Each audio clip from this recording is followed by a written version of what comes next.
I see nowadays I'm paranoid, hooded up, ducking out the way that the cameras point, disgraced by the tabloids, cause they say we don't have a choice, but who are they to tell us what's fact from fiction? A rise in gas emissions, see rash decisions, malnutrition and maddie pictures. They say it will change when they catch the villains, well with Saddam it didn't, still Bin Laden's hidden, it don't make a scrap of difference.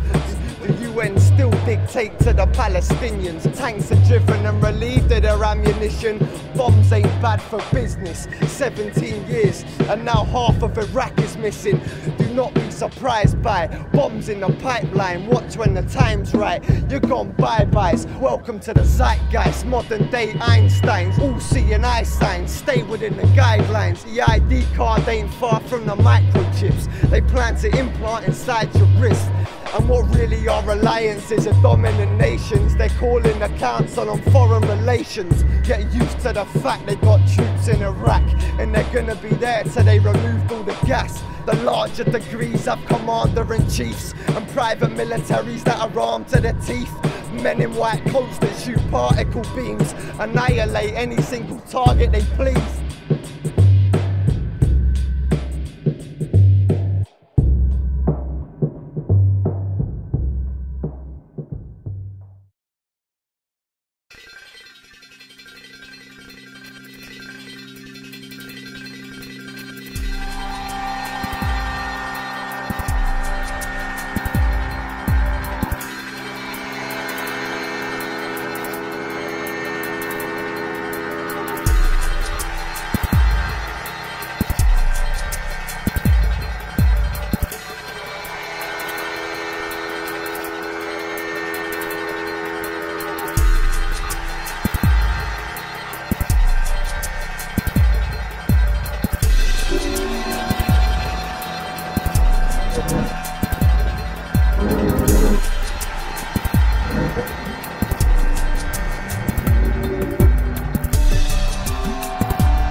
Ladies and gentlemen, Дейвид Айк.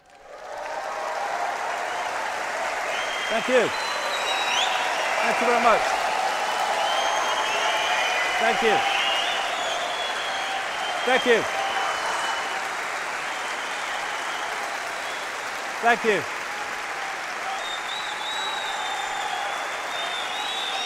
Thank you very much.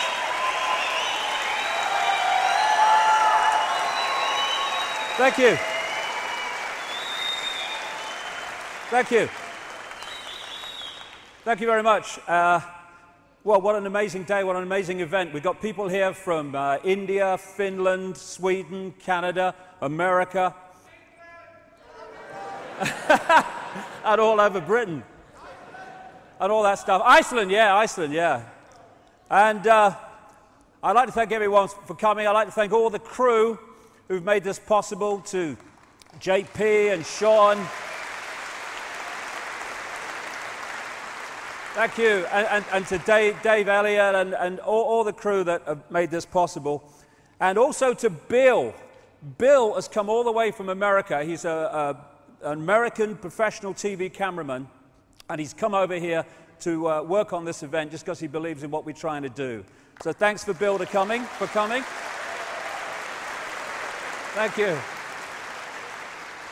And also in the audience, somewhere out there, because it all looks black to me, is a lady called Yeva. Are you there, Yave? There, she's over there. Yeva used to travel with me back in the days when I used to arrive at an event. I'd put the chairs out.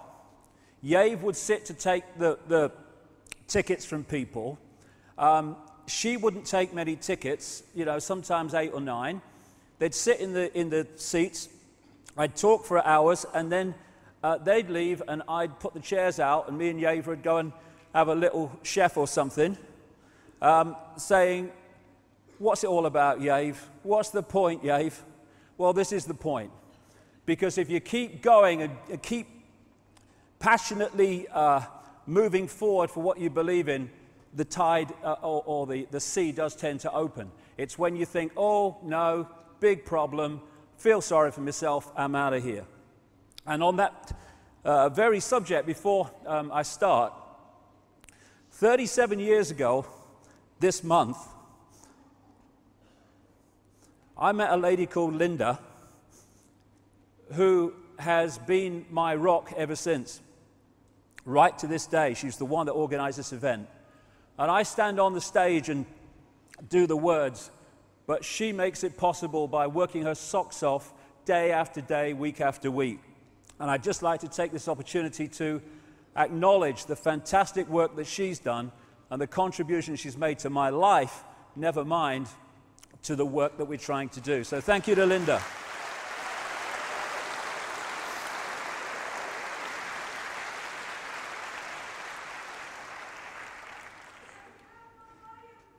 Now, free your mind. I can't hear you, so there you go. Free your mind is what the whole theme of this event is about. And, well, free our minds, because it includes mine as well. And free your mind doesn't mean believe what I say, or believe it because I say it, or take it as read. Free your mind just means opening the mind to all possibility, and then deciding what part of all possibility we choose to accept as reality. So what I'm not doing is standing up here today and saying, "I've got all the answers, here you go, here's another belief system." It's information, it's what I've compiled, it's conclusions I've come to over the last 20 years of full-time research in about 45 countries, but it's information. It's not there to be believed just because I say it. And I think I can sum it up really by what this man said. Wilhelm Reich, who was a philosopher and an inventor and what have you, and he said this: "Am I a spaceman? Do I belong to a new race on Earth bred by men from outer space in embraces with Earth women? I request my right and privilege to have such thoughts and ask such questions without being threatened to be jailed by any administrative agency of society. In the face of a rigid, doctrinaire, self-appointed, ready-to-kill hierarchy of scientific censorship, it appears foolish to publish such thoughts. Anyone malignant enough could do anything with them," and they did. Still, the right to be wrong has to be maintained. We should not fear to enter a forest because there are wildcats around in the trees. We should not yield our right to well-controlled speculation. It is certain questions entailed in such speculation which administrators of established knowledge fear. But in entering the cosmic age, we should certainly insist on the right to ask new, even silly questions, or apparently so, without being molested. 20 years ago, nearly, I decided I was going to take that right. And I'm going to continue to exercise that right to the day I leave this reality. Because if we don't defend or express our right to go into these areas that are beyond the norm, then we put ourselves in the prisons, the mind prisons, and therefore the physical prisons that those norms impose upon us. I would say this as well. This event today is not about demanding the right from authority to give us our freedom. My freedom all freedom is our natural and eternal right, not the gift of some dark suit or uniform to decide if it's going to give it to us or not.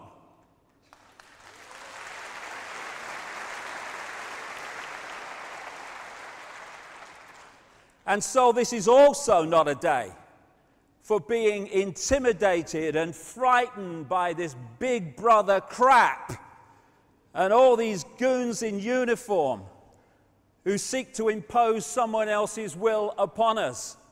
It's just about exposing the way they're seeking to enslave us so we can see the game and therefore not play it. In fact, my attitude to Big Brother can be summed up thus.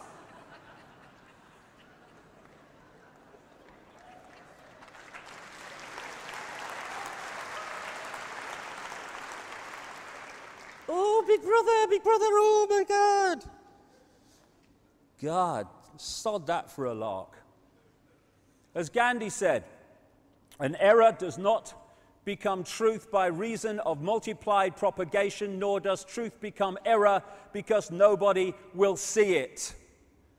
Put more simply, in his words again, even if you are in a minority of one, the truth is still the truth. And throughout history, we have seen small minorities of people who have pointed out flaws in the norm of belief, or at least questioned it, who've turned out to be so right that now with hindsight we go, how could anyone ever believe the earth was flat? Or that if you went far enough you would go off the edge. But people did, and it was the norm of the time. And we have norms now that are just as blatantly stupid, with not even the benefit of hindsight, the benefit of what we know now.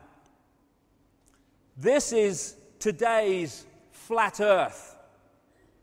The fact that we live in the cutting edge of human evolution, the cutting edge of how far humanity has come, turning a planet of enormous beauty into a shite hole, ain't the cutting edge of human evolution. We're also being asked to believe, as Orwell said, war is peace, freedom is slavery, ignorance is strength. And we are at the cutting edge of human understanding. As Michael Elner said, just look at us. Everything is backwards. Everything is upside down. Doctors destroy health. Lawyers destroy justice. Universities destroy knowledge. Governments destroy freedom. The major media destroys information. And religions destroy spirituality.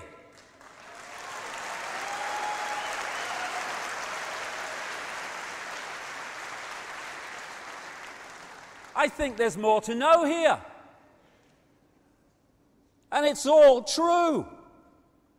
As H.L. Mencken said, the men the American people admire most extravagantly are the greatest liars. The men they detest most violently are those who try to tell them the truth.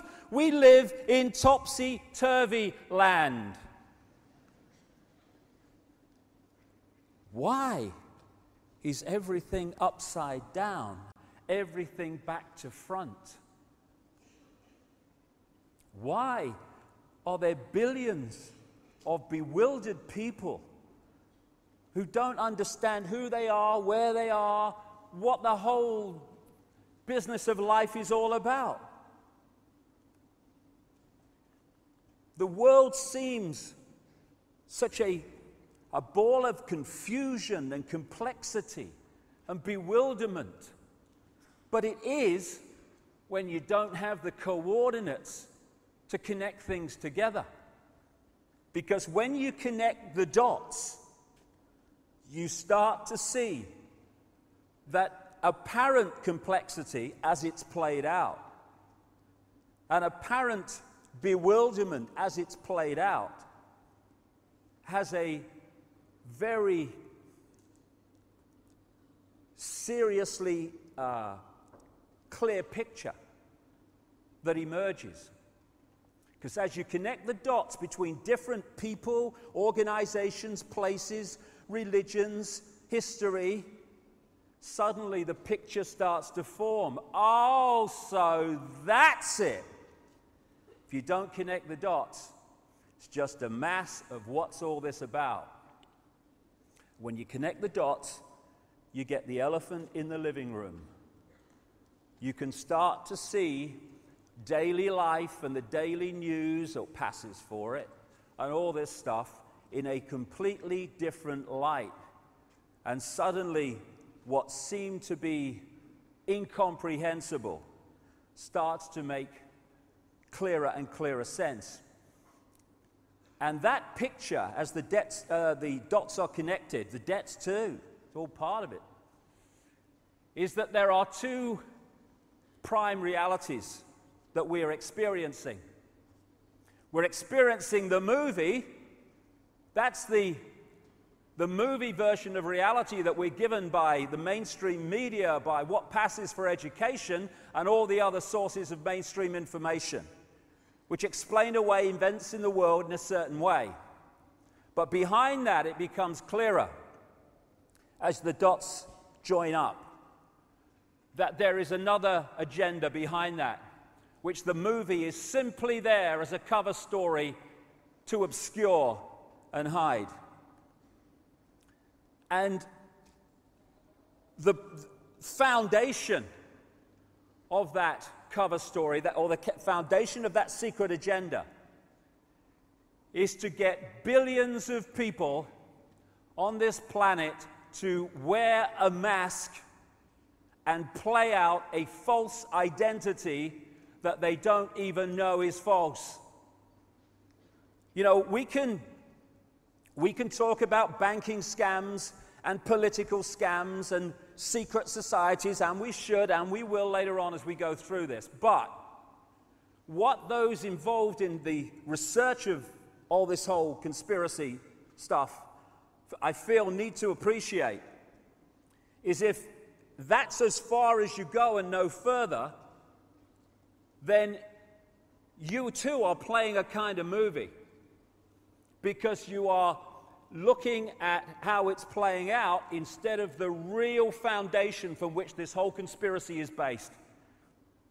And that is manipulating people to believe they're something they are not and to forget what they really are.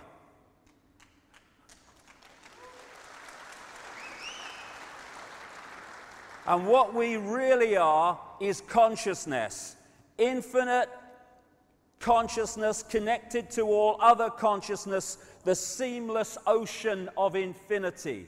And we can move our point of observation around that consciousness and express and celebrate its uniqueness, but we are all of one infinite mind, one infinite consciousness.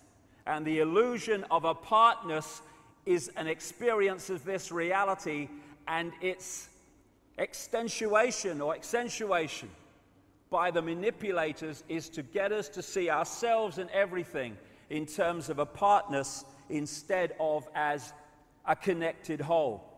This is symbolically, even more than symbolically, the situation that this whole conspiracy is designed to put us in a bubble of consciousness, which I call body consciousness, which is disconnected from its awareness of the full magnitude of what it is, to the point where it operates on a fraction of its true self and its infinite potential. So in that sense, you can get all that has been, is, and ever will be reading the frickin' sun and believing the date. That's how deeply disconnected we can get. For people watching this in other parts of the world, the Sun is a newspaper, and I use that word in its widest possible sense.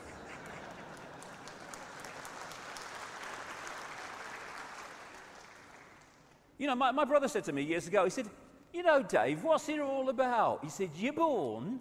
He said, and then you kind of get older, and then you die. I mean, what's it all about? I mean, what is it all about? We're born into this world. We go through these kind of situations of going older and doing this and doing that and doing the other. And then we get older, and loads of people in the world, vast numbers of people, it's a struggle and it's an effort and it's a daily grind, and am I going to survive another day? And then at the top there, oh, you know, what will God think of me? You know, I mean, it's a great line, isn't it? Hey, you know, some travel agent on some other dimension. Hey, great vacation holiday, mate. What you do is you go into this dimension, you're born, you struggle all the way through it, lots of emotional upheaval. Then you get older and your body starts to break down. And then some guy on a cloud decides if you're going to go and sit next to him, or if you're going to go to hell and stoke the fires forever. I mean, you think, yeah, I'll have 2 tickets, wouldn't you? What's it all about? I mean, there's got to be something else. If there isn't, I'm out of here, and I'm staying. So, we are struggling to understand the world because we don't have the coordinates, which I'll come to. And it's obviously a world with some major problems in terms of its operation and the way it's run. Doctors destroy health. Doctors destroy health because health is not about health, it is about wealth. It's the transnational drug corporations controlling the medical system, so the scalpel and the drug is the only response, overwhelmingly, to human dis-ease. And you know, some of the side effects of these drugs, if you've ever been to America and listened to the drug adverts is one after another in America. They pay for American television, these things. And because of the law there, they tell you what the drug does, or supposed to, and then they have to reel off all the side effects. But they're not side effects, you see. That's another little con. Oh, these are the side effects of this drug. No, they're the effects, mate. Not side effects, the frickin' effects.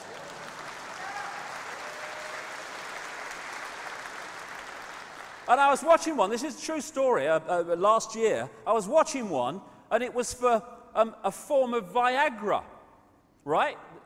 And it said, it told you what it was going to do, treat erectile dysfunction or bloody something. And then he starts reeling off breathlessly, trying to keep the money down, all these side effects. And this is not kidding you. He said at the end, and if you have an erection for more than 4 hours, consult your doctor immediately. Said it. And I'm sitting there watching the telly, and I'm thinking, what's he going to do?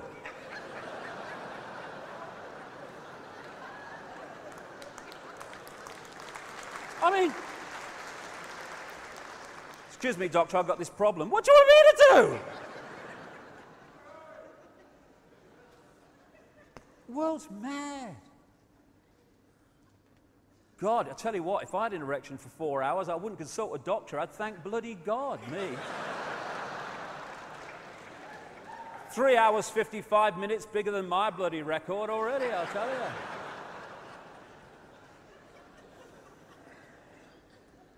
So Big Pharma runs the health industry, and it's not about health, and that's why doctors destroy knowledge.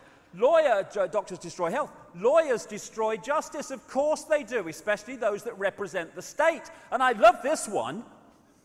When the state takes you to law, the people taking you to law have their legal bills paid by the people. The people who are being taken to law have to pay their own as well as the others. And then when someone wants to take the government on for something the government's done, the government defends itself with the money through the lawyers paid for by the people, and the person taking the government on has to pay their own as well as that. Universities destroy knowledge, of course. The one thing you don't want, if you want to create a centralized dictatorship, is a thinking, sharp-minded, open-minded, aware population that can see through your crap. So you sell them from cradle to grave the belief system you want. You just program their minds to see the world the way that suits your agenda. All over the world, we must have education. Yes, let's try it. Let's have some education instead of indoctrination of a belief system. Governments destroy freedom. Of course they do. I mean, governments are not there. Let's get this sorted out. Governments are not there to serve the people. The people are there to serve the government and the forces that control the government. That's the relationship, and we need to understand that. You've got the dark suits who orchestrate, front up this political agenda for the Orwellian state, and they come from certain bloodlines, which I'll come to. And these people are such frontmen. You can have an idiot. You can have an idiot in power as President of the United States. It doesn't matter because he ain't calling the shots. He's just signing the legislation into law. So much so that when he's doing press conferences, he's got this wire in his bloody ear telling him what to bloody say if he gets in trouble, which is most of the time. And this world is at the cutting edge of evolution. Mr. President, okay, that's good. Okay, now what we're going to do, Mr. President, we're going to have the big finish, the big Churchillian finish. Okay, go.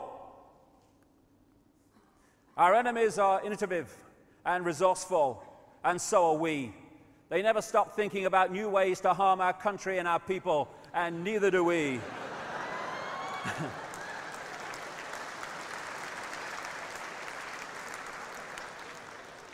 Did you get that? Did you get that, Mr. President? True quote. And now we have the choice between three people who are all controlled by the same force. It's called democracy. Which front man or woman do you want? There you go, cross there. And these are the people who are fronting up the destruction of our freedom of expression. Then the media. The media are there to tell the people the version of life and events that suits the agenda. And those real journalists who don't will tell you how hard it is to get other kinds of information into the mainstream. And the worst kind of censorship is self-censorship, where you know it ain't worth crossing that line because A, you'll get yourself in trouble, and B, it won't get in the paper or on the news, so you edit yourself. That's going on all the time.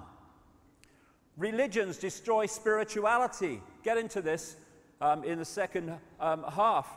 All the religions come from basically the same source, and they're worshipping the same gods that the secret societies worship.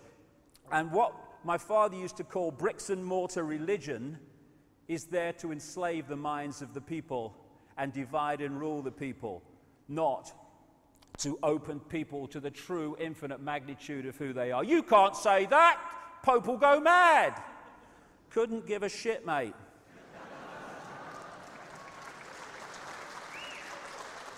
It's a mad, mad, mad, mad, mad, mad world which is sold to us as sanity and rational. And it's held together by what my friend Mike Lambert, who's in the audience today, calls repeaters.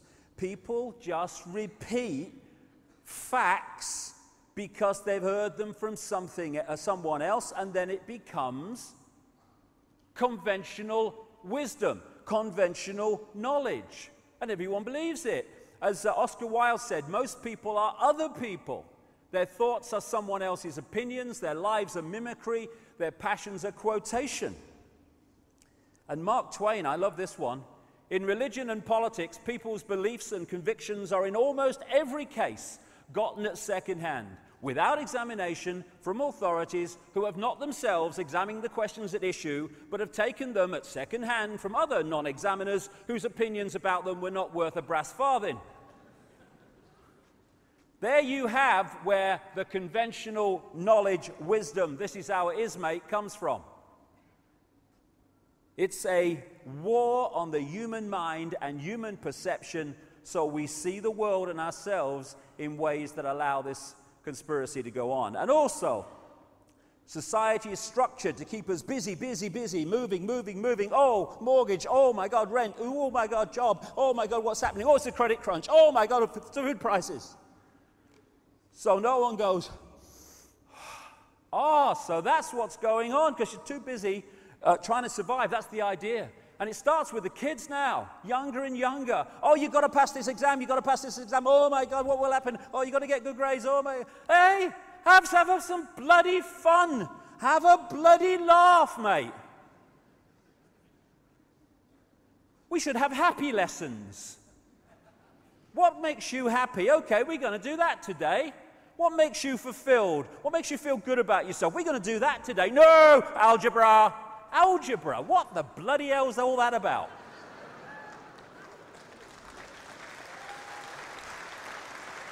I could never work it out. I never tried, really. What does X equal? Couldn't give a shit, mate. Whatever you say. Ain't bothered. I've lived 56 years, right? I've never used bloody algebra. I've never entered my mind. Shh. Get that one. Delete file. So we have this world of apparent confusion because of the way that it operates. We turn out shite that we don't know what to do with.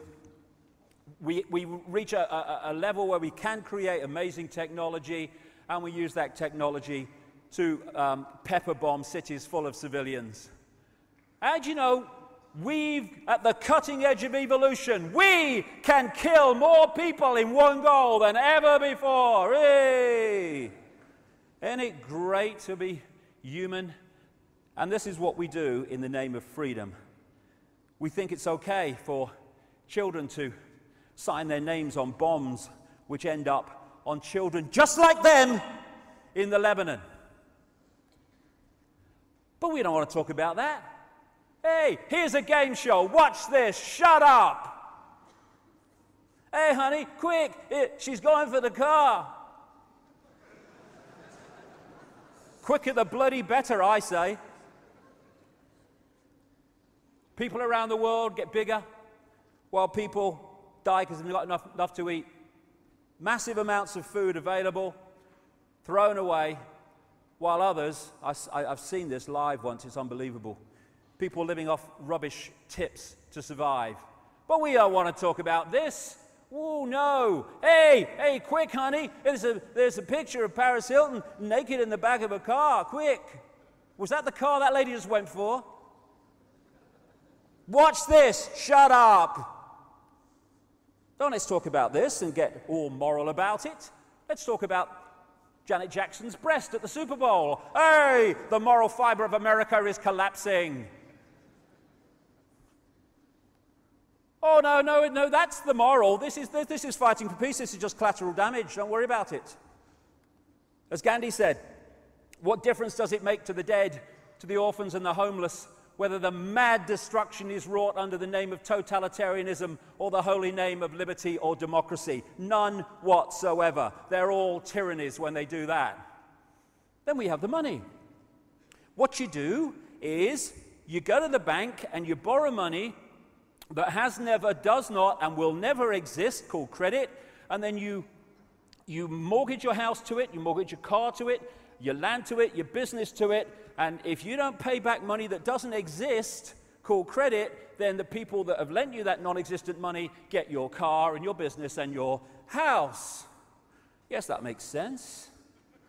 And this money scam, where they get us into debt by borrowing money that has never, does not, will never exist, is in the very DNA of society. It controls choice, controls maneuverability, or if we allow it to, controls society. And who controls money? Controls society. Who controls money? A tiny few people, as we'll see. But we don't want to talk about that. Hey, honey, quick, on the Jerry Springer show, this man's going to hit his girlfriend. Quick, quick. Watch this. Shut up. Then there's the new religion of celebrityism. Go to the supermarket. Yay, get on with your life. There's the goddess. And then, if you want to know what's going on in the world, that's no problem, because these people will tell you everything that the people that control and own their industry think is fit for you to know, so you'll believe and see the world the way they want you to see it, called the news. And then be afraid. It's a world in which we must be afraid all the time, must be afraid of not having enough money, afraid of what's going to happen in all areas of our lives, afraid of the future, afraid, survive, we must survive, or we must always be in a state of fearing not surviving. It's a crazy, crazy world. But why? Why is it an upside down, lunatic world that we live in? People might say, oh, it's all a coincidence. It just happened like that. Well, I would say after 20 years of this, that it is coldly calculated to be like this because of the outcome that it gives those who are manipulating society in this way. And it's not just one level. There are multi-levels to this conspiracy. Yes, there's dark suits sitting around a table and orchestrating this to an extent, but they're still the gophers playing it out. It goes much, much deeper, and we'll go there as we go along today. The reason we are confused about the world and everything that goes on in it is because we don't have the coordinates. We don't have the coordinates from which to see how things fit together. I remember I was on the Isle of Wight ferry once, and what it does, it comes out of Portsmouth Harbour, it goes along the coast a little bit, and then it turns out and goes across to the Isle of Wight. Well, it was so foggy on this day that you couldn't see the land here, as you normally could. So you're going along, and you just see fog. And after a while, it seemed to me and others that it was just going straight. And I thought, this sodding thing's going to France. What's going on? And I said to one of the crew, what's happening? This is not going the right way, is it? And the next thing you know, the Isle of Wight pier appeared in front of us. It had actually gone absolutely the right way. But because I didn't have the coordinate in which to make sense of that, I was completely lost in the direction I was going. That was so symbolic of the way it works. So I'm going to go through a lot of coordinates today. Because when the coordinates are put into place, then what happens becomes, or what is happening becomes totally blatant as the dots connect. It's a duck. You're a journalist, aren't you? Yes. How did I guess? Coordinate number one. Who are we? How few people kind of seem to ask that question, in my experience anyway. I live in the real world, mate. I've got to get on with my job and my life. Yeah, but who are we? What are we doing? Oh, I'm bothered. We've got to get on with my life. But without this knowledge, this key coordinate, how the hell can we understand what's happening and our part in it? Coordinate number one, we are consciousness. We are not the body we think we are. And the idea is to put us in these eggshells of consciousness, and it's a doddle if we don't hold on to an understanding or have an understanding of who we really are and the magnitude of it. Just a quote from one of my books, only when we know who we are can we know freedom. Of course. Unless we know the nature of reality and who we are and our part in it, how can we understand the world if we don't understand the reality that is the world? No wonder we're bloody confused. What is reality? How about that question? Oh no, that's just for scientists, it's not for you. Watch the football. Nazi propaganda minister, Goebbels. It thus becomes vitally important for the state to use all of its powers to repress dissent, for the truth is the mortal enemy of the lie, and thus by extension, the truth becomes the greatest enemy of the state. And the truth that is most suppressed, the biggest lie of all of them, on which all the others are based, is it's all an illusion. This physical world is not physical, it's not even out there, it's in here. It's a holographic projection. So I'll come to as we go along. It's an illusion of physicality, an illusion of solidity. We are consciousness. And it's so easy to trick the mind brain to see reality in ways that are not actually what it's looking at. This is this amazing bloke who draws pictures on flat pavements, and yet the mind reads them, the brain reads them as three-dimensional. Does some great stuff. There's another one. We can look at that as, 7 compartments, or we can see that as a box. Depends on how the brain reads it. These color reds are both the same, but because of their interaction and placement with other colors, they look totally different because the brain reads them differently. We are decoding reality, and how we decode it decides the reality we experience. Major, major point we need to understand. Einstein, reality is an illusion, albeit a persistent one. Why it's a persistent one we'll come to before we finish this first section. But reality is an illusion, and we need to understand that. We think that we are physical bodies, and that's who we are. I'm Ethel Jones, Charlie Smith, I'm a taxi driver, I'm a doctor, whatever. No! They are what we are experiencing. They're not who we are. There are many multiple levels to us. This is just one that allows us to experience this reality. If I want to pick that up, my consciousness could not pick that up because it's vibrating too quickly. It's not in sync in the frequency range of that, so I couldn't do it. I take on this outer shell that operates within the frequency range that I want to experience. Now I can interact with it. Simple as that. We are consciousness working through a physical body. All life is consciousness and energy animating a holographic forms, including plants, everything. We are consciousness. I was in the bath the other day, playing with me duck or something, and I got this picture in my mind, real clear, and my great friend Neil Haig, a brilliant artist, and anytime you see a picture with this style throughout this next 7 hours, it's from Neil. He's out the front there if you want to talk to him.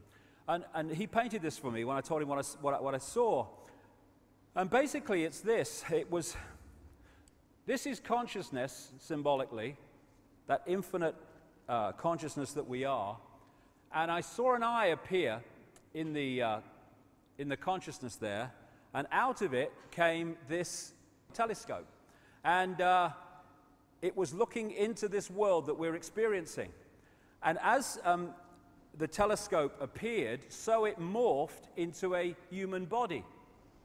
And that's what the body is. It's a telescope that allows consciousness to experience this reality of apparent division, and have the experience of that. But we've got trapped in the belief that that is the totality of who we are. Consciousness and the body interact during an experience here, but the body is not who we are. It's interesting, this energy field we call the aura, whatever, you have energy coming down through the top of the head and out and going the other way, and it's like an electrical burst of energy going through the body, which throws out this electromagnetic field that we call the aura. And interestingly, when you do the same with electric wire, you put a current through the wire, it throws out an electromagnetic field.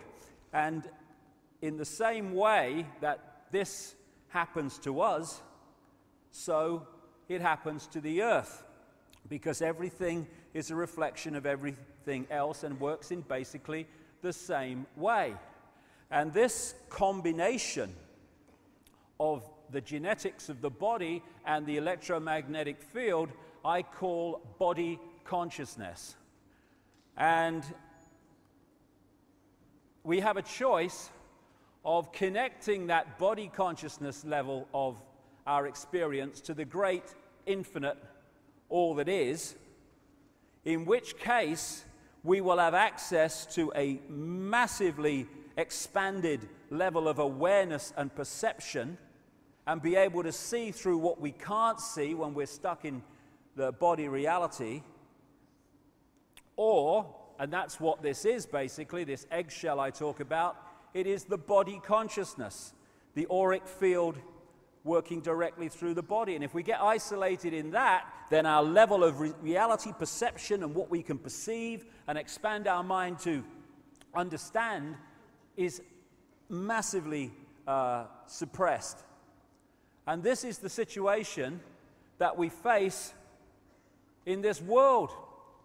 People who are infinite consciousness operating at the level of body consciousness. And that's exactly where the manipulators want us.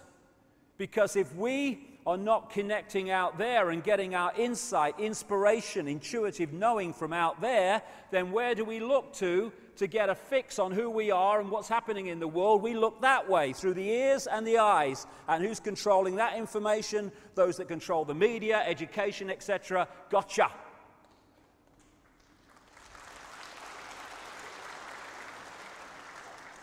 The body, I call it a genetic spacesuit. And it's kind of funny. You know, if you were on the moon with someone and an astronaut started thinking he was his spacesuit, I mean, crikey, can you imagine? Hey, Houston, we've got a problem. Bill thinks he's his spacesuit. He's bloody mad because he's not his spacesuit. Yeah, but we think we're our spacesuit. And what would there be in that situation on the moon? There would be chaos. Well, that's why there's chaos here, because we believe we're our spacesuit. That's what makes racism so insane. It's like saying, oh, I'm better than you because my spacesuit's different color. Bloody ridiculous. But the cutting edge of human knowledge, so why should I complain? We are consciousness working through the body. Now, I got a real amazing feeling for this. About 2 years ago, just before I last spoke here, when my mother died, Barbara, and I went along to the funeral, obviously, and my brother had organized it, and he said to me, do you want to come and see your mum while in the mortuary or at the funeral parlor? And my immediate reaction was, no, I remember as she was, because it's just a body anyway. But something said, no, go. And for some reason in my life, I've never come across, the first time I've seen a dead body was my mother. And I turn up, and I walk in this room, and there's this body in this coffin, this open coffin. And I know it sounds ridiculous, but it was dead. There was no bloody life there whatsoever. Dead, unbelievably dead, took me aback dead. And next to it was this picture, which my brother had blown up, which was going to go and be used in the funeral, which it was. And there was my mother's absolutely dead body, and there was this picture of my mother absolutely full of life, full of energy, full of sparkle. And I stood there, and I could see in those two images what life is, what consciousness is. Because that was alive, that was dead. We are consciousness, and we've got confused. And in identifying who we are with the body, we've seriously buggered up our sense of perception and therefore our ability to be free. The energy that or the reality that we are experiencing, that we apparently see with our eyes, is just a frequency range. That's all it is, and it is minute. What we call visible light. According to current mainstream science, the electromagnetic spectrum is 0.005% of the energy known to exist in the universe. 0.005%. And visible light, which is the only frequency that our eyes can decode into this reality, is a fraction of the 0.005%. We are basically visually blind in terms of what exists in the same space that we're experiencing. It's just a television, holographic television station we're experiencing. Tiny frequency range, visible light that we are experiencing. And what we are is, at this level, receiver transmitters of information. And the range of frequencies that we are accessing decides the range and perception and awareness of reality that we experience. So the more you can close down the range of frequencies that we are accessing, the more you close down the perception and the sense of infinity of the people you are targeting. The body's a biological computer. Biological in the sense that, unlike a desktop computer, it has the ability to an extent to think for itself and work things out for itself. That's what we call evolution on a physical level. The computer is constantly receiving information, vibrational information from its environment, and it is reacting to that. It does it all the time. If we go into a place where it's cold, it will react to that. Where it's hot, it will react to that. And it's the same with things like animals, that over a period of time, their environment changes. That information is being received by the computer and analyzed by the computer, and it's making changes. And if those environmental changes, habitat changes, happen slow enough, that is why you see animal bodies evolve to fit the new environment. But if it happens really quick, we call it extinction because it can't change fast enough. It's a computer working. And we are receiving vibrational information which we're decoding into this reality. Get into that more shortly. We are interacting with this infinite consciousness, but how much of that consciousness are we reacting to with? That depends on the range of frequencies we're accessing. And we're a bit like a dodgem car in a fairground. You know, you've got the dodgem car, it's going round, it's doing everything, lots of energy, and then once the power is switched off, it's, hey, my car's gone dead. Yes, because its energy source is gone, and that's what we call death.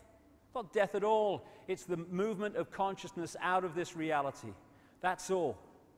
What we call near-death experiences have enormous amounts of common stories about what they experienced when they left the body and then were returned when their body was revived. Stories that support massively what I'm saying here today about the fact that we are consciousness and the body's just a vehicle. They talk about going through the tunnel into another reality and how limitation disappears, how the emotional intensity disappears, because a lot of that emotional intensity, if not all of it, is body consciousness. This is what one near-death experiencer said about what he experienced when he left the body. Everything from the beginning, my birth, my ancestors, my children, my wife, everything comes together simultaneously. I saw everything about me and about everyone who was around me. I saw everything they were thinking now, what they thought then, what was happening before, what was happening now. There is no time, there is no sequence of events, no such thing as limitation, of distance, of period, of time, of place. I could be anywhere I wanted to be simultaneously. That is who we are, and we need to remember it so we can sort this place out.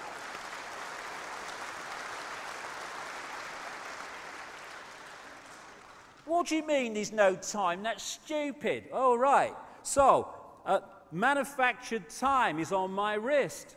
If I cross a certain invisible point in the world, I enter yesterday or tomorrow. Ridiculous. It's a decoding illusion, time and sequence. As William Blake said, to see a world in a grain of sand and heaven in a wild flower, hold infinity in the palm of your hand and eternity in an hour. Everything is everything else happening at the same time. It's a decoding process. If you are watching a movie on a DVD on the telly, where you are in the movie, you think is the present. The scenes in the movie you just left or watched is your past, and the scenes you've not seen yet are your future. But all of them still exist in the same moment that you're experiencing what you perceive to be the present. And if you run back, bingo, you're in the past, you run forward, you're in the future. No, you're in the same now. As H.M. Tomlinson said, we see things not as they are, but as we are, because as we are decides how we decode reality. And this conspiracy might play out as banking scams and political scams. Yes, it does, and we should know that. But this conspiracy is about manipulating our sense of who we are so we decode what they want us to experience. And what that perception is one of division, apartness, because that creates the fault lines through which they can divide and rule us when we are oneness, all connected at different points of perception and observation within that whole, therefore expressing glorious diversity, but still connected. And that's the point, you know. I understand it. When you're talking about oneness, people think that it's like everyone therefore becomes one clone blob, like this. I'm oneness and also am I, oh yeah. What is oneness? What is this oneness I'm talking about? It is all possibility. That's what it is. It is everything that has, is, or ever will be there to be experienced. So there is no contradiction between being in a point of awareness of the connectedness of everything and at the same time celebrating and expressing your glorious diversity and uniqueness of perception. Indeed, the uniqueness of our expressing of our lives is honoring, if you like, the oneness that is all, because it's all possibility. What you get, ironically, when you disconnect from that into that, is you get a situation where you do get people who are, you know, I'm not oneness, neither am I, I'm not oneness. You do get uniformity, because people start operating on the same tiny range of frequencies, and therefore they start acting and seeing the world the same. Everyone thinks the same, everyone's tuning to the same bloody station. That's why we think when we experience the world, and understandably it seems like that, and the way we decode it, that the world is out there, that it's out there. In fact, it's just a projection. It's all going on in our minds, in our heads, as we decode reality. As the great Bill Hicks, the American comedian, said. What a great man he was. Great man. All matter is merely energy condensed to a slow vibration. We're all one consciousness experiencing itself subjectively. There's no such thing as death. Life is only a dream, and we are the imagination of ourselves. And that's the foundation of the conspiracy. Manipulating our imagination of ourselves. Infinite love is the only truth. The existence of an infinite consciousness is the only truth. Everything else is illusion. Everything else is the imagination of that consciousness made manifest and experienced. This is who we are. This is what we think we are. We think we're the body that we see in the mirror. Humans are a software program. It's like playing on the computer a certain piece of software. We call it genetic inheritance and all that stuff. And from that we get what we call personality. We get all the other genetic traits, and we think they're who we are. It's a software program. Cultures this different cultures. They're software programs. Nothing wrong with them. Love them, experience them. Illusions only control you when you think they're real. When you know they're illusions, play with them, have a laugh. But they're software programs. We're not human. That's our experience. It's not who we are. Even my body's the same. Even mine. Lost a bit of weight, you noticed. Been off the booze for 3 months, that's why. This is an article in the San Francisco Chronicle. DNA is a universal software code. From bacteria to humans, the basic instructions for life are written with the same language. Even the cutting edge of mainstream science is now beginning to turn its mind to the fact that this is computer, and this may well be a illusory, almost computer game. If you look at the codes that make up DNA, A, C, G, and T, or in my case, G and T, G and T, G and T. Oh, no, give it up. I gave it up 3 months ago, sorry. These 4 codes, depending on where they are in relationship to each other, decide so many things. They decide if your body's a mouse or if it's a human. And the difference in the coding compared with the difference in how it expresses itself in the different physical form is minimal.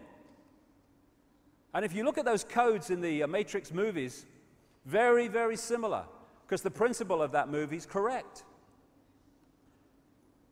On one level, we are a digital, energetic construct operating beyond human sight. And the reason now they're talking about what they call human-computer interface, where they can get the computer to be worked by the brain without any movement of the hands, is very, very simple. They're connecting 2 computers. One immensely, staggeringly more advanced than the other, but still the basically same principle. What they don't tell us is that's how it is. When you look at the human body from a point of view of a computer, it ticks almost every box. Well, it does tick every box I've come across so far. When the computer has a virus and it gets out of control and eventually it won't switch on, what do we say? My computer's dead. Why? Because it cannot connect to its energy source. What do we say when people die? We say the body's dead, the computer's dead, the energy source is left. That's why. We talk about putting computers into sleep mode where they just tick over and slow down and shut down to a very large extent. So do we. Then we've got Norton antivirus and all these other antivirus technologies. And what do? They are programmed to attack viruses and threats to the body, to the PC computer, desktop computer's functional system. We've got a Norton antivirus. We call it the human immune system. Does the same basic principle because it's a computer. This is a picture, an enhanced version of a picture taken at the Necker Hospital in a research process in Paris. And this is a motherboard. That is the motherboard of the body computer. And that's the system, the meridian system, the circuit board, that acupuncture and other alternative forms of healing work on. Why? Because this chi energy, as the Chinese call it, going around the body and these lines is information passing around the computer, just like information passes around the desktop computer. And they found in their experiments that when this energy is moving too slowly compared to optimum, the body starts to show signs of dis-ease and disharmony. Why? Because the information going around the body and being processed is being processed too slowly for optimum health. What do we say when we've got a virus in our computer on the desk? My computer's bloody slow today. Same thing. And the acupuncture needles and other forms of Chinese acupuncture healing are there to reharmonize the flow of this energy so the information's passing around to optimum and we become well again. Then you've got the brain. The so-called brain of the computer, as they call it, is the central processing unit, the CPU. The brain of the body is the CPU of the body computer. It's the main processor of information, receiving and sending out. And it's decoding information all the time, and therefore creating our reality. The DNA and the genetic structure is like the hard drive. And the hard drive is passed on through what we call procreation, which is like, on a computer level, two hard drives fusing to create another hard drive, which is a combination of the two. And together, the genetic structure and the auric field make up body consciousness, which has an awareness of its own and can function in this world pretty well, even without connection to out there. Pretty well, I mean, it can survive. But it's a manipulator's bloody dream.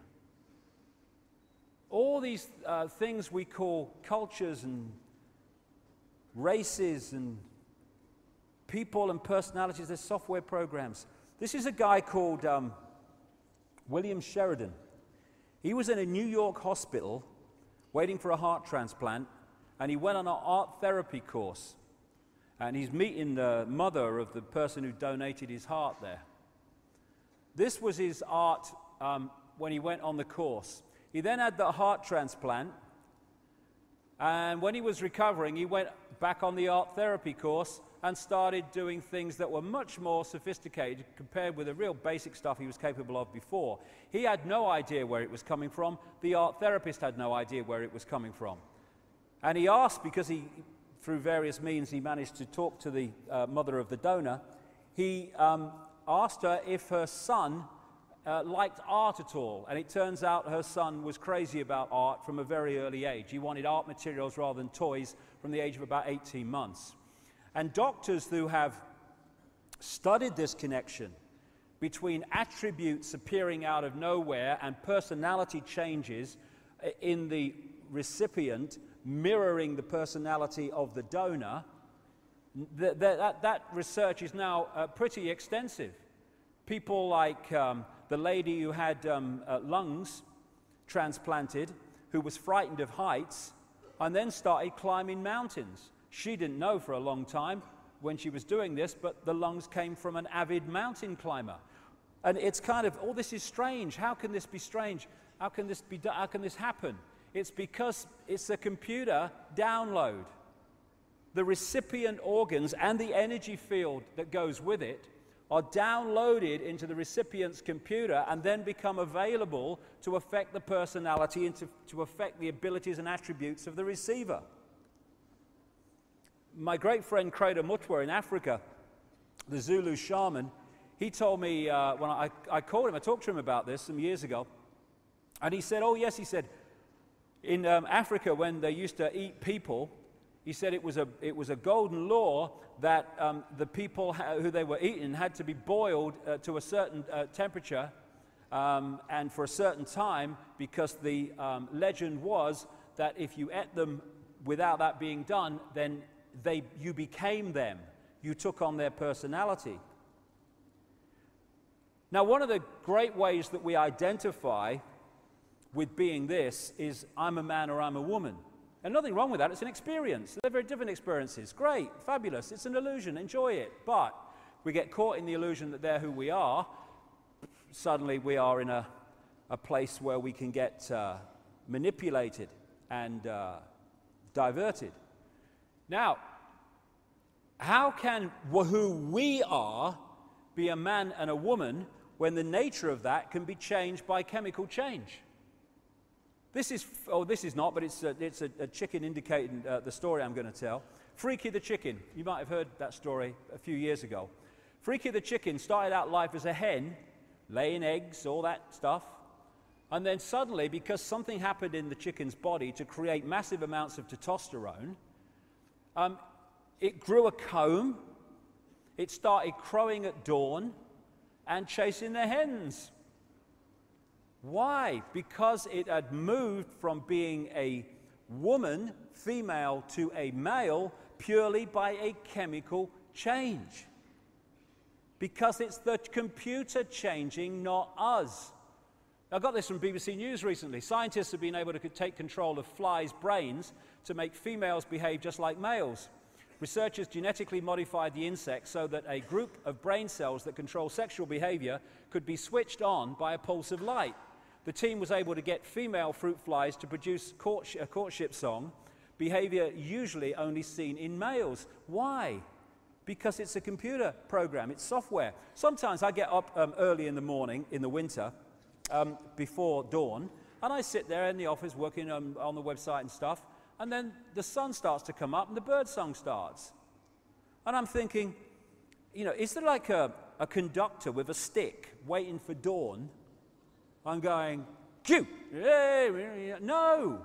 They just start singing, just like Freaky started crowing at dawn when the testosterone came in. Because it's a body computer program, a software program. Then we talk about personalities and emotions. It's no accident, I would suggest, that so many, enormous numbers of near-death experiences tell the same story, that when they've left the body in that period, they don't feel emotion like they feel it here. They're not cold, but they don't feel that intensity of emotion that we feel. Why? Because that's a body consciousness software program. This is why psychiatrists and people, they say, some of them, they can break down human personalities into about 12 archetypes and combinations of them. You can't do that with infinite possibility, but you can do it with computer programs. We had that lady in Britain a few years ago who had been in institutions, in and out of them, with real manic, deep depression for 40 years. And her personality, people say, oh, she's a manic depressive. That's who she is. That's her. 40 years later, someone said, what happened about the time this started? Can you think? Did you do anything? And she said, the only thing I can think of is that I had something like 19 tooth fillings, mercury. It was pointed out that maybe that could be a connection. She had all the mercury teeth fillings taken out, went on a mercury detox. After 40 years, manic depression, gone. Because it was a computer level of operation that was manifesting it due to a chemical imbalance. We're not even our emotions most of the time. We are consciousness, and we've forgotten, and therefore these computer programs, these software programs take us over, and we think we're them. And so instead of driving the bus, we're sitting at the back thinking we can't drive it. The brain is two halves of the brain. There's the right brain and there's the left brain, and they have very, very different roles to play, especially in personality. And between them is this bridge called the corpus callosum, which bridges the information, again, information between the two. Now, this is another picture that Neil Haig did for me recently. Symbolically looking at what the right brain and the left brain do. The right brain is out there. It's creativity. It's inspiration. It's the maverick. It's the connection to all that is. It's the greater awareness. And the left brain is about structure. It sees things in parts, not as wholes. It wants things to be structured. It's about language, and it's about organization in a physical way. It's about being what we call, though often that's not what it is, rational thinking. And both sides of the brain are necessary. If you get a right brain person, we've all met them, they're fantastically creative, but they're out on another cloud. There's nothing going on down here. But you get a really imprisoned left brain person, they can't see the connections with anything. They're here. Boom, boom. I'll tell you a story. Sound like Max Bygraves. I'll tell you a story. Not many people reacted there. Who's Max Bygraves? Shows me bloody age. Yeah, he's just a bit older than me. Anyway, what happened was I was asked to speak at the Oxford University, right? Now, there are whole brain people at Oxford University. I'm not knocking it, but because of the nature of it, there's a hell of a lot of real left brain people at Oxford University. And I had this bizarre situation. When I do something like this to open-minded people, I just give it, there you go, there it is, make of it what you will.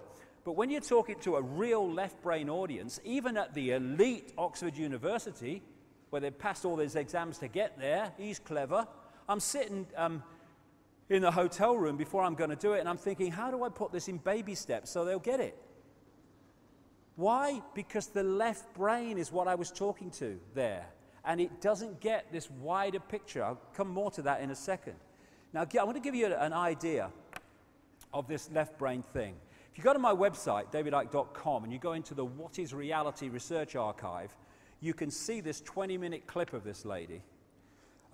It was sent to me a few weeks ago, and it was like a eureka moment because of what she experienced. This is a lady called Jill Bolte Taylor, who's a neuroanatomist, brain scientist for short, and she had a stroke which shut down her left brain, and instead of conking out, she spent hours experiencing what was happening while it was going on.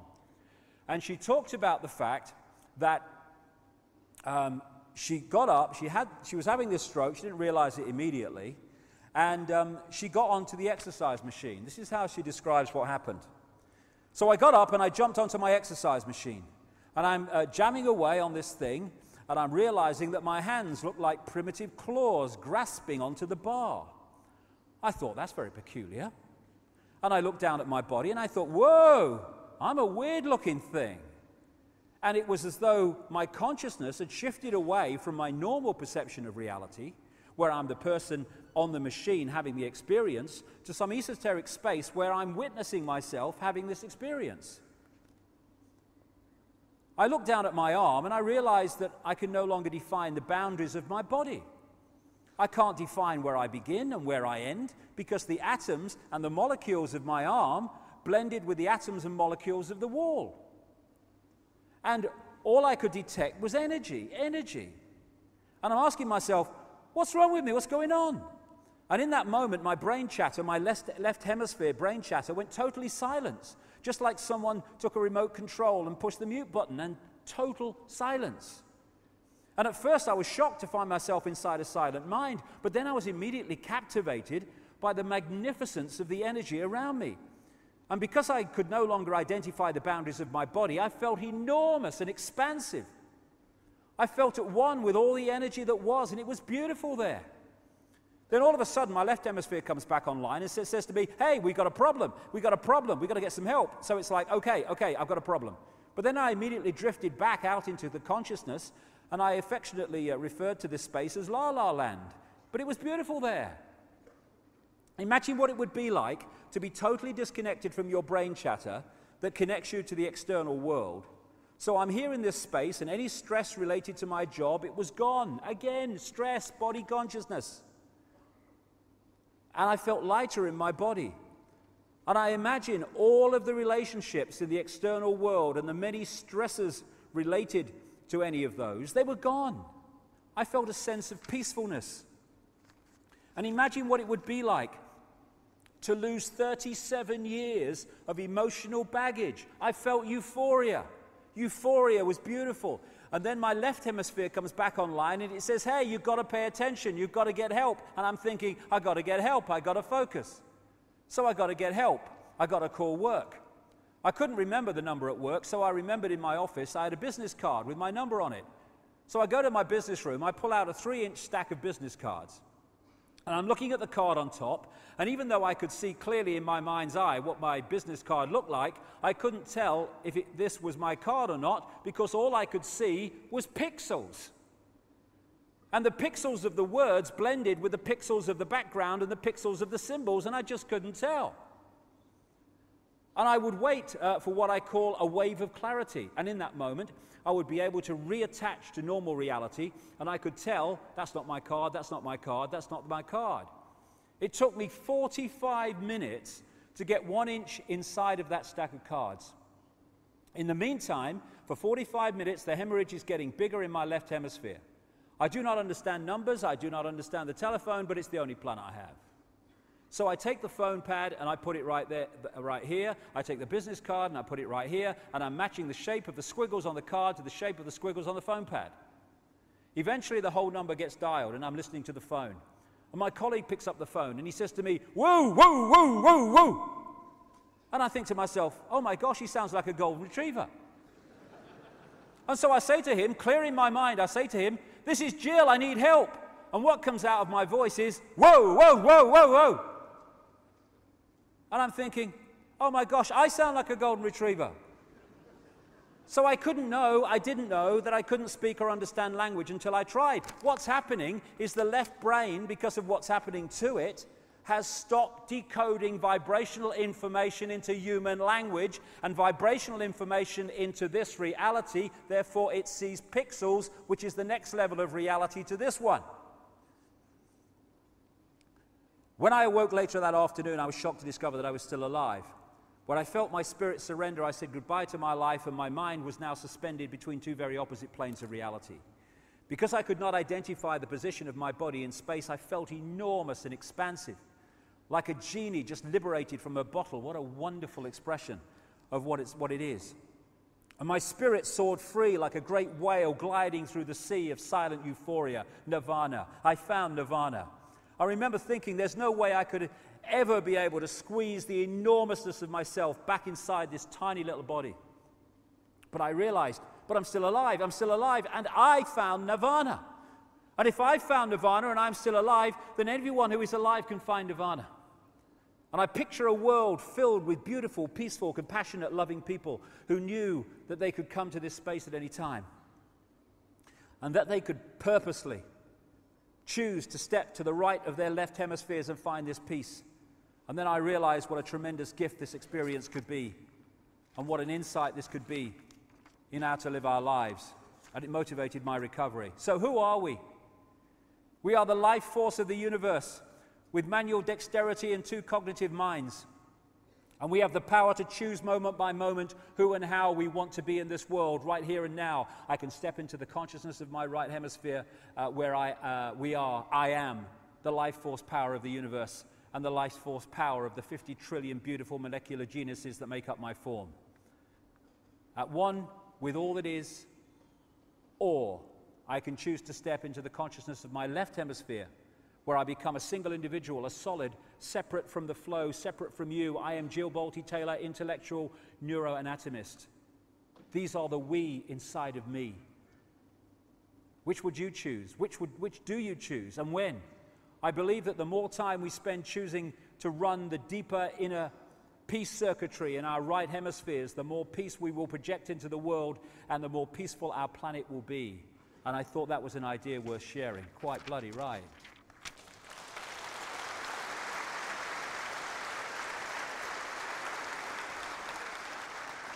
And that is someone experiencing what I'm saying here, that we are decoders of information, and this is an illusion. It is a decoded holographic illusion. And this bridge, the corpus callosum, is a target for those that manipulate us big time.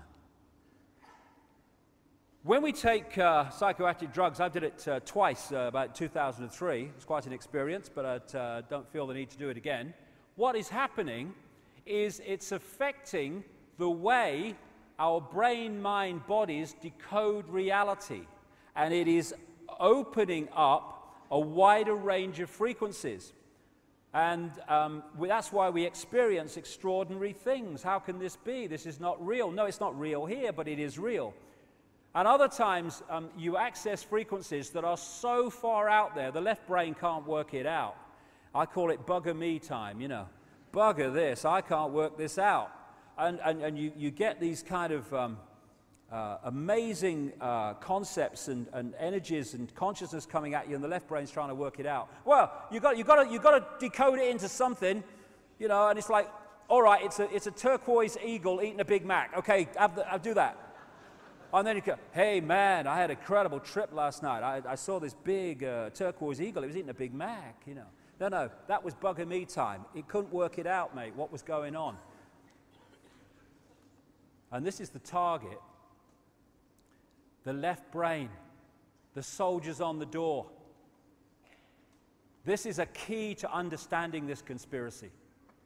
The whole of society is structured to turn people into left-brain prisoners who experience reality through that version of perception. Apartness, division, I am Charlie Smith. I must jump over everybody. To succeed, I must be a success. People must say you're successful. That's my identity, that's my sense of self. And so what they do, look at the system. If you want to progress within the system, this left-brain society we live in, then you have to be very, very good at passing exams. You go to school, you pass exams. And what are you doing in exams? You're taking information given to you, you're putting it in the left brain, you're holding it, you're regurgitating it out on an exam paper by telling the system what it's told you to believe. If you're very good at that, you go to university. If you're really good at that, you go to Oxford University or Cambridge or Yale or somewhere, unless you've got a few quid, in which case you go anyway, like George Bush. Anyway. And then you choose your speciality. If you're very, very good at university at passing exams, boom, boom, boom, boom, boom, boom, then you get great degrees, and then you get your speciality, and you go into being a doctor or being a scientist and being even a politician, all these people. And therefore, all these people that are in the positions of power within the institutions that control and dictate the reality and direction of society are all, by the time they get there, fully paid up prisoners of the left-sodding brain. That's why scientists can't get it, most of the mainstream ones, because they're so in ear. How can they understand concepts of reality in ear? They can't. That's rubbish. I can't see it, taste it, hear it, or feel it, so it can't exist. But it does. No, it can't exist. And I'm a scientist. I'm clever. And so, if you look at society, you'll see more as the months go on. You are looking at a society designed to put the centuries across the entrance to that. So this doesn't talk to itself, and they don't become whole-brain people. We become prisoners, and that prison is the prison of the left brain. That's what it is, essentially. René Descartes, the French philosopher and mathematician, said this about finding a way to express self-identity. I think, therefore I am. I would take it a stage further, and I would say at the body consciousness level, I compute, therefore I am. What we're being subjected to is mass hypnosis. Mass hypnosis, just like the stage hypnotist and the stooges on the stage, where the hypnotist puts into the stooge a programmed version of reality, a belief in reality. And then what happens is that belief edits reality to fit the belief. So suddenly they see an elephant in the audience. There's no elephant in the audience, but there is in their reality. They taste a potato and eat a potato and taste an apple, because although the electrical signal of the taste of the potato has gone to the brain, the imposed belief, the program, recodes that signal into the taste of an apple. The person is tasting an apple while eating a potato, because this is what MSG does in food. They call it a flavor enhancer. What is it? It tricks the brain to decode more taste than is actually in the food. That's what it is. And we're dealing with a mass version of hypnosis on the people of this world. Paul McKenna, he's a hypnotist and works with the mind of people, television shows and stuff like that. I watched, whoever saw this, it used to be on the internet, I don't know if you can see it now, but it was from the Top Gear program on BBC. And if you haven't seen it, what happened was this guy, Richard Hammond, he was put under hypnosis by McKenna. And the first part of it was they were out filming at a racetrack. And of course, once you're put into a trance, a programmed reality, you lose the memory of being put into the programmed reality. That's how it works. Nothing's happened to you in your mind. So Hammond's just about to get in a car to drive McKenna around the track, and McKenna just went like that. with his fingers, and Hammond went, boom, gone. And McKenna said to him, when I bring you back to a waking state, or worse to that effect, you're not going to be able to know anything about how to drive a car. He's come back, he has no idea that's happened. Sits in the car, got the key in his hand, doesn't know what to do with it. Completely lost. Doesn't know the first thing about driving a car. So they come back to the studio live here, and they have a laugh about it and everything, and Hammond thinks it's all over, but, you know, McKenna's sitting there and everything, and then McKenna does the same thing in the studio. Hammond, and he tells him that this car, this toy car, is actually his real Porsche 911 Turbo or something, some flash bloody car. And he goes over and he gets into it, thinking this is his real car. That's what's going on in his mind as he decodes reality. And then Jeremy Clarkson drives this one into the side of this one. He reacts as if he's just pranged his real car. Why? Because reality is being decoded in his mind. And to him it's real. And that's what's happening to us all the time. We're asleep. We're in a trance. And that's why it's so appropriate when people say, I'm waking up now. I can see it. As Voltaire said, so long as the people do not care to exercise their freedom, those who wish to tyrannize will do so. For tyrants are active and ardent and will devote themselves in the name of any number of gods, religious or otherwise, to put shackles upon sleeping men. And of course, first, you must have sleeping men and women, and that's what the whole deal has been about. You are getting sleepy, sleepy. Sleepy, sleepy. Good evening. Now tonight's news. These people are hypnotists. Don't realize it. They're programming a reality by repetition of a version of reality that they pound out on their mainstream news all the time. We see things not as they are, but as we are. The conspiracy in a line. The idea is to get us to think that we are the person we see reflected in the mirror. No, that's the vehicle we're using to experience this reality. This is who we are. Division is what they want. A sense of oneness is what they don't want. And oneness, not just between humans, but between everything. You know, the ancients talked about, and some people still talk about today, about going and experiencing the spirit of a mountain or something. And of course, the left-brain scientists, you can't experience the spirit of a mountain, it's a pile of rock. Because that's what the left brain sees it. And yet, a mountain is just energy consciousness, and that's a holographic version of it that we see on the physical level. So you can interact with that, just as you can interact with plants. This is Virginia, Credo Mutwa's wife, and she's got a herbal garden, and she talks to her plants. And she puts little coins next to them in thanks when she's taken bits off them to use in herbal remedies and stuff. And of course, the left brain is to go, what's the plant going to do with the money? Is it going to buy beer? It's stupid, you know. No, it's energy. It's a representation of energy. Oh yeah, I get that. Oh, stupid. We are consciousness, we are energy, we are all one consciousness. So, where are we? Where are we? We are in our own minds, basically. We are in our own heads, symbolically. We are decoding reality in our own minds. It's not out there, it's in here. We are taking frequency fields and vibrational fields, and we are, through the brain, turning them into a holographic reality that does not exist out there. Holograms appear to exist in space, but they don't. Holograms you buy in the shops. This hologram doesn't have space either.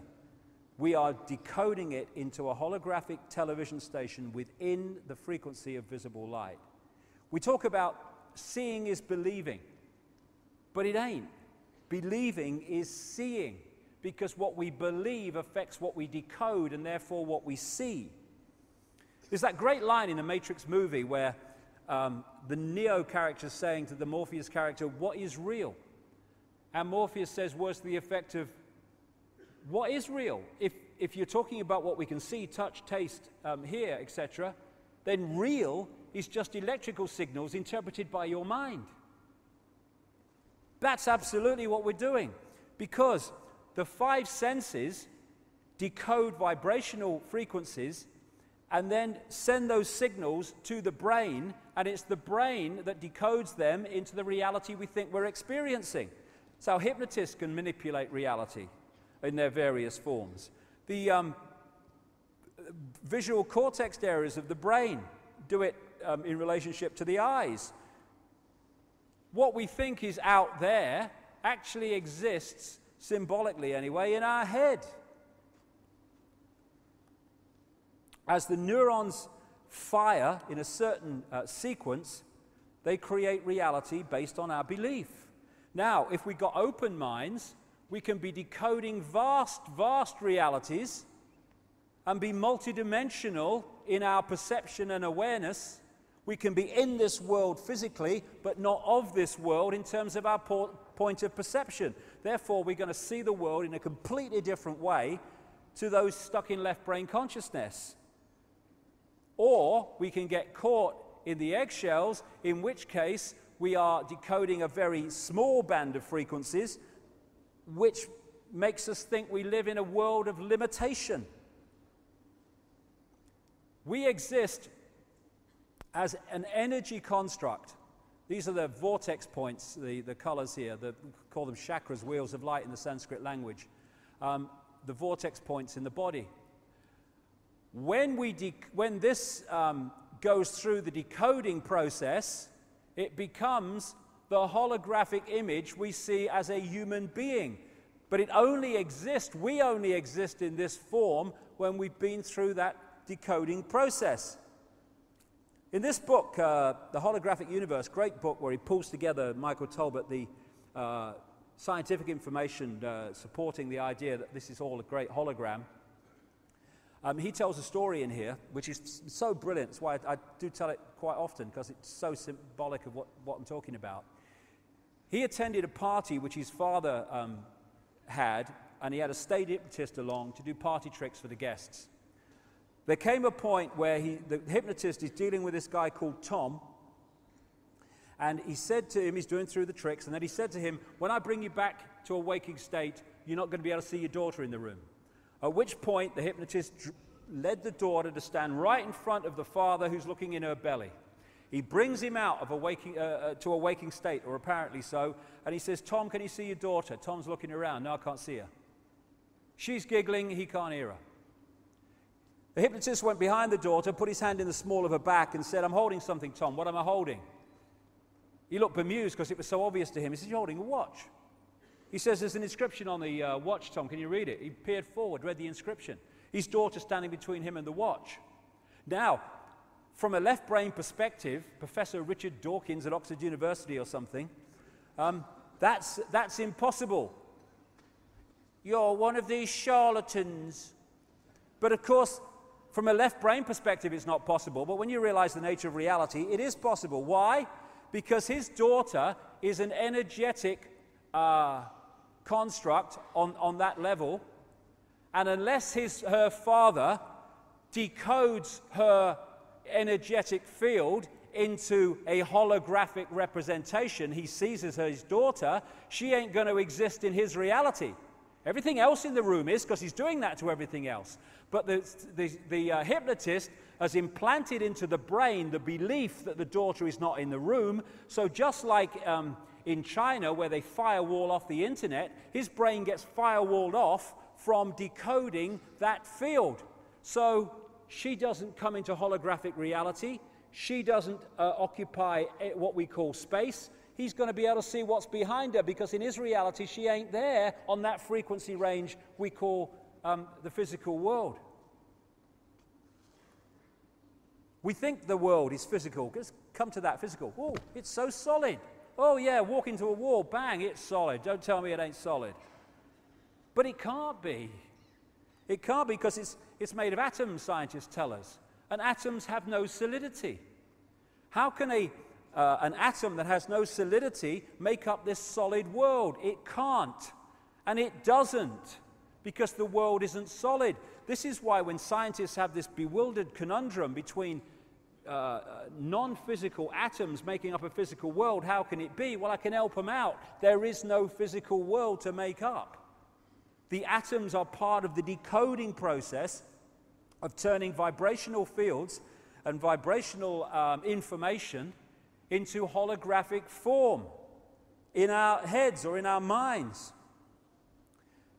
We make holograms, of course, in studios like this one. And for those who haven't come across it, what happens is you've got an object that you want to do a holographic photograph of. You have a laser beam. Part of it is diverted across the object you want to photograph. Part of the beam is taken away and hits this photographic film, where it meets the other part of the beam carrying the vibrational information of the image. It's like two waves in water coming and colliding. When you have, they call it an interference pattern in holographic terms. When you throw two pebbles in a pond, where the waves they make collide is a vibrational representation of those two stones, their weight, their size, and where they dropped in relationship to each other. And that's the same principle as holographic film. It looks like fingerprints and stuff. It seems to have no form, no clarity, but you then fire a laser beam at this and bingo. An apparently three-dimensional image of what's been photographed appears before your eyes, appearing to occupy space, but not. These are all holograms. Some of them, the best ones, can look as solid as you and me. These are all holograms with no space, no 3D, just the appearance of it. There's the Queen, holographic photograph of the Queen. Very appropriate when we get to the second half. Queen's a lizard. You're mad.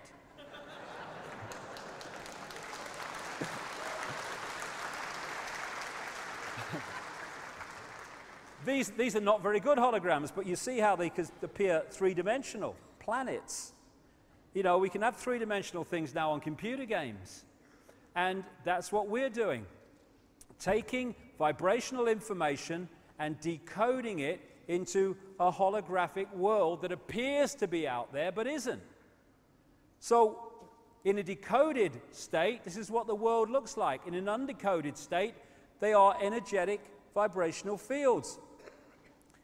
This reality has a number of levels, the coded and decoded levels. So we're living in a virtual reality game, basically, of great sophistication. And when we know that, we can enjoy it. When we don't know that, we can become enslaved by it, and we have been. And scientists, it's funny you see, because these scientists, the left-brainers, there are now some real cutting-edge mainstream scientists in some parts of the world who've opened up the right brain, and they're very impressive people. But and they're starting to get this now. But the left-brainers, I mean, it's like, you know in the pantomimes where someone's standing on the stage and someone, like a monster or something, comes behind them, and the audience is going, "He's behind you." And they turn round, and the other person turns round with them, and they go, "There's nobody there. He's behind." It's like that with science, because they're trying to work out these realities, but of course, as they're trying to work it out, their brain is decoding it into a holographic, apparently solid world.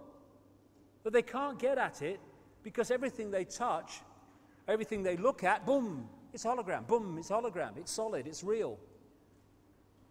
So this is why scientists have to open their consciousness if they're going to get to the deep levels that we're talking about today. The other great characteristic of a hologram is that every part of the hologram contains a smaller version of the whole. Extraordinary characteristic. So if you cut a holographic print, those wavy frequency fields, the interference pattern, into 4, and you fire a laser at the 4 pieces, you don't get a quarter-size part of the whole picture. You get a quarter-size version of the whole picture. Everything is a smaller version of the whole. And that is why this works and what it's based on, if people started to realize it.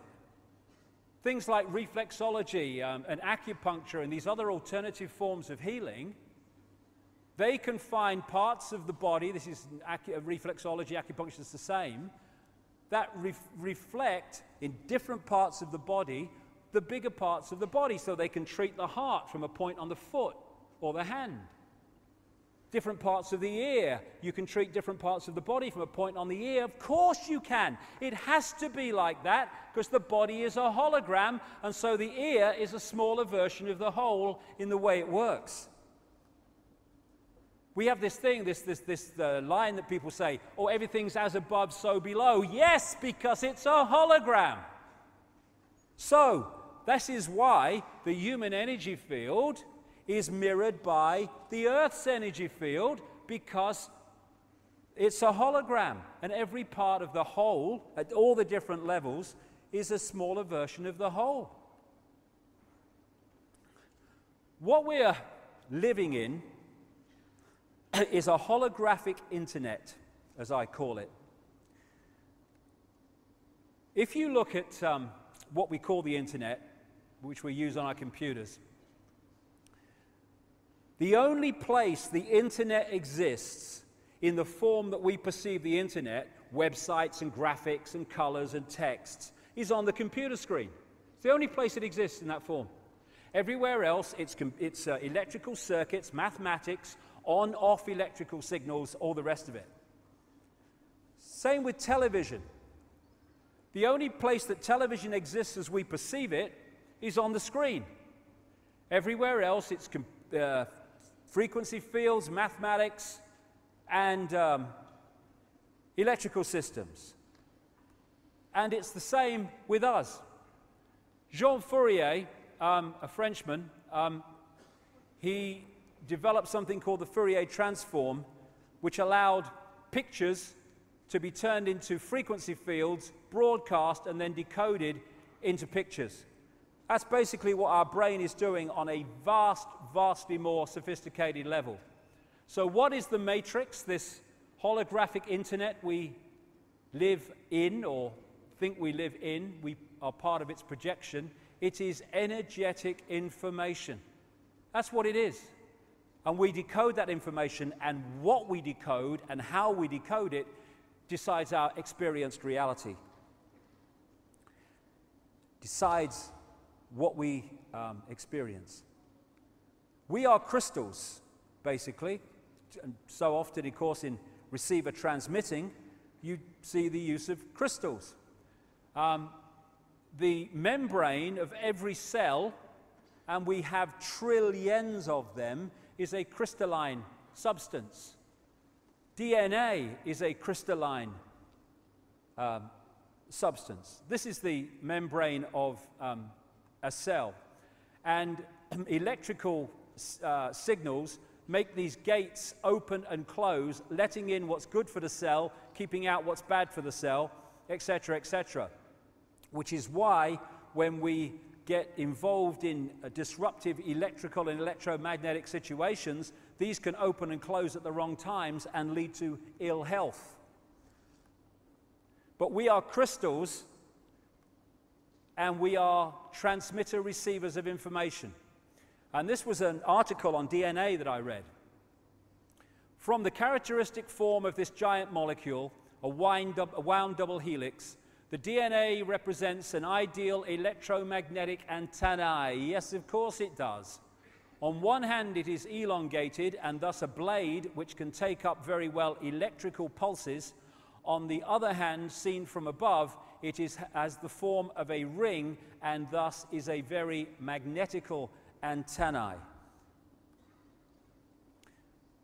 Don Juan, I think his name was, the shaman source of the Carlos Castaneda books, is quoted as saying this: "We are perceivers, we are awareness, we are not objects, we have no solidity, we are boundless, we, or rather our reason, forget this, and thus we entrap the totality of ourselves in a vicious circle from which we rarely emerge in our lifetime." And we don't do that because we're not meant to. Society is structured to keep us there.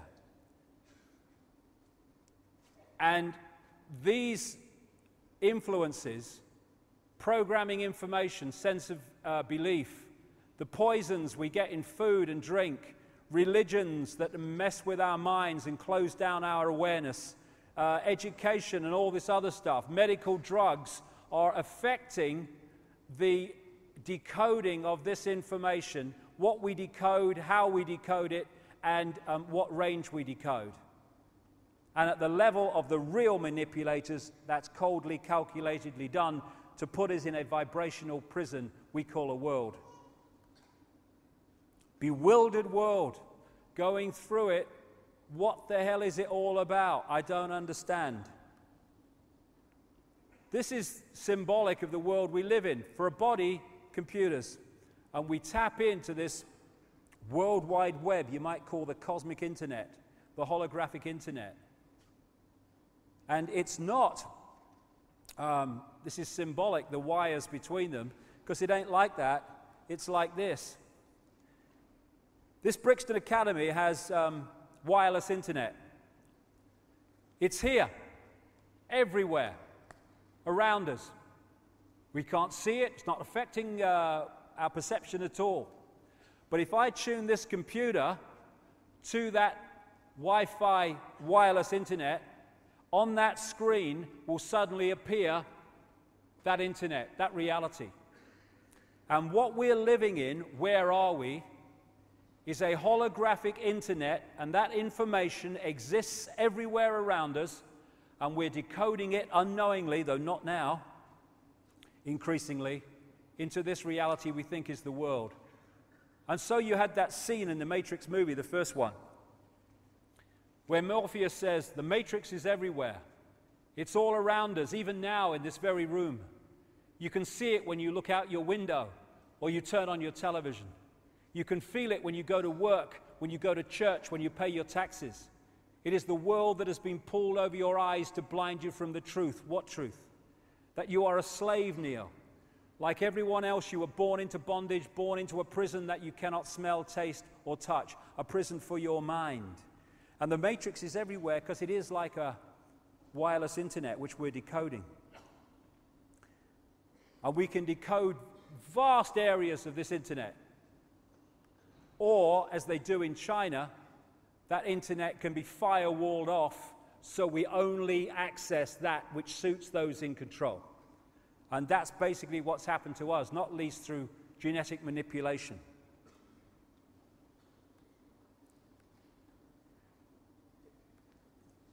So what is reality? It's the frequency range that we are decoding, and it's how we are decoding it. So when you've got miracles, there are no miracles. No such thing. There's only understanding reality more than you are when you perceive them as miracles. How can it be that you can walk through fire in a certain state of consciousness and not get burned, and you can walk through fire in another state of consciousness and be in the ambulance in 10 minutes? It's simply your connection, your interaction with reality is different. If you believe, and it's programmed into the software, that if you put your hand in fire it will burn, it will burn. But if you can go to another level of consciousness that's beyond that, then you can walk through fire and not get burned, as many people do. That's not a miracle. It's just decoding reality in a different way. And we have the potential to decode a sodden paradise, which is why this has been kept from us. In the Matrix movie, there is no spoon. It is not the spoon that bends, it is only yourself, exactly. I saw this. Where there is love, there is pain. Bollocks. Bollocks. Only if you believe there is. We are looking at a world of people imprisoned by their own perception of reality. There they are. There they could be. As William Blake said, if the doors of perception were cleansed, everything would appear to man and woman as it is, infinite. I think, therefore I am, said Descartes. I compute, therefore I am, on a body consciousness level. I am, therefore I am, in terms of infinite consciousness. That's who we are. What's your name? Everything you can ever think of. And just go through this before. I've kept a time well, purely by bloody accident, mine. On one level, as I said earlier, this is a mathematical construct. This is one reason why things like numerology and numerological sequences are found all the time in secret society lore and stuff. And if you look at the codes of DNA, they've got a very digital mathematical feel about them. Same with DNA when you look at it. We are digital on one level. The Earth grid, as above, so below.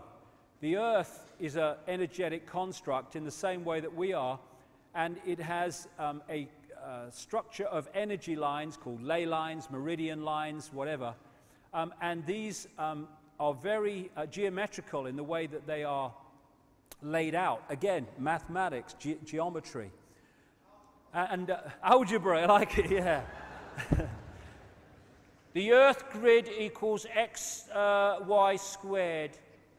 And x, y squared, where'd that come from? I don't know. Anyway, so here's the grid, and the lines are geometrical. And what a lot of people have now, who've researched ancient structures and temples and standing stones and what have you, they found that they are amazingly, stands back in amazement, in geometrical relationship to each other all over the world. How did they do that? Miraculous? No. If you have that ancient knowledge, and I'll come to that in the second half, or the second section, you know where these vortexes are. If you put a temple or a construction on that vortex, it is going to be in relationship geometrically to these other ones because you're putting it on a geometrically formed grid. And just like we have the chakra system of vortexes, so does the Earth. And like I say, things like Stonehenge and these great constructions of the ancient world were invariably put on these vortex points, which is where the geometrical relationship comes from. Also, because of this ancient knowledge I'll talk about when we've had a break, you find that these great ancient constructions and temples and amazing creations are using classic geometrical and mathematical codes like pi and golden mean, extraordinary. Also, what comes up a lot is the Fibonacci sequence of numbers, which was attributed in terms of discovery, although it seems it was known long before, to this guy, Leonardo Pisano Fibonacci. I'm not sure, I think he was Italian, I'm not sure. And the Fibonacci sequence is you add the two numbers together to get the next one. And this sequence you find throughout nature and throughout the formation and the relationships of parts of the human body and the human face. You find this Fibonacci sequence because that's the mathematical construct level of reality manifesting itself. The same with how flowers grow and how flowers are formed. This Fibonacci sequence of numbers and mathematics comes up again and again and again. Same with these other golden mean and pi stuff as well.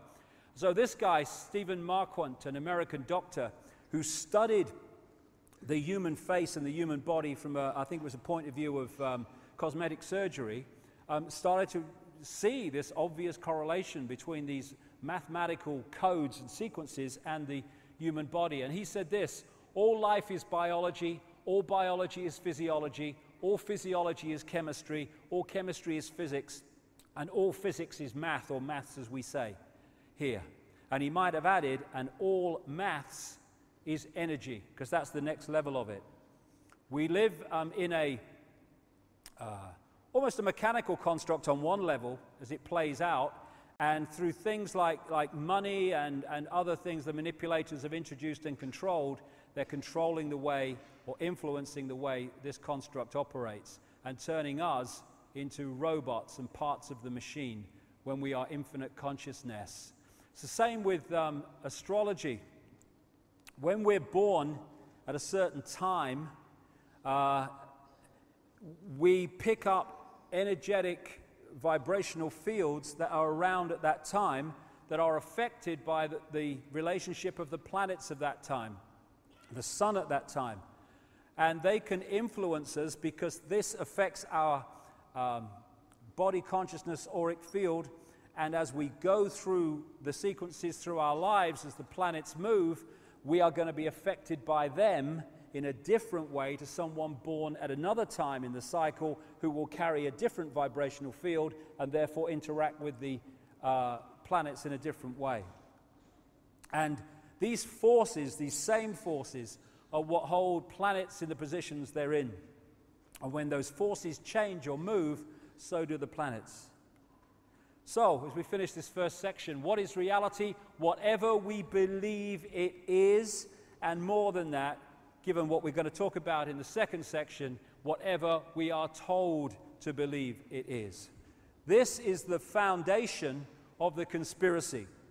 And I've started with this because from that, as we move through the day, the way society is structured and the way that the whole system that we experience every day works starts to make dramatically more sense once we realize what we're dealing with, and also have the knowledge that those in the shadows, not the bushes and people like that, the ones with the real power, they understand all this, and they've structured society with that knowledge to control us through this knowledge. So it's not, the world is not controlled by men in dark suits sitting around a table. It's massively influenced by them because they're playing out this conspiracy. They're not the origins of it. This is where a lot of conspiracy researchers go so far and stop. They think this is it. It's the Bilderberg Group. It's the Council on Foreign Relations. It's the Freemasons. No. This is one level of it being played out. Behind that are the shadow people, the human shadow people, who operate behind the scenes, who control those people who are apparently in power and appear on the news and sign the legislation, but the real power's here. And they, in turn, are controlled by the other dimensional shadow people, which I'll get to big time in the second section. So, this is it. This is what it is. Tick-tock, tick-tock, tick-tock. It is a mind game. And that's great news, because we, with this knowledge and with the knowledge of who we are, the dramatic, infinite genius of who we are, can take that power back. Thank you very much.